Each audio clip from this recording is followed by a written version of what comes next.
হালধিৰ কথা আমি সকলোৱে জানো, কিন্তু ক'লা হালধিৰ কথা গম পায়নে? ক'লা হালধি ইমান যে উপকাৰী হয় আৰু সাধাৰণতে পোৱাই নাযায়, আৰু বজাৰত পালে কিন্তু বহুত দাম হয়।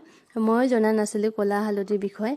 মোৰ খুৰী এজনে মোক দিছিল, কাৰণ যেতিয়া মোৰ গেছৰ প্ৰব্লেম হৈছিল তেতিয়া মোক আনি খুৱাইছিল, বহুত উপকাৰ পাইছিলোঁ। সেইকাৰণে ভাবিলোঁ আপোনাৰ লগতো শ্বেয়াৰ কৰোঁ। বহুত দিন আনি এনেকৈ থৈ দিয়া হৈছিল যে সেইকাৰণে গজালি মেলিছে চাওকচোন, তথাপিও কিন্তু ভিতৰত বহুত ভাল আছে। আৰু কালিও মই খাইছিলোঁ বাৰু, সেইকাৰণে ভাবিলোঁ ভিডিঅ' অকণমান কৰি কিনে আপোনালোকক দেখুৱাওঁ।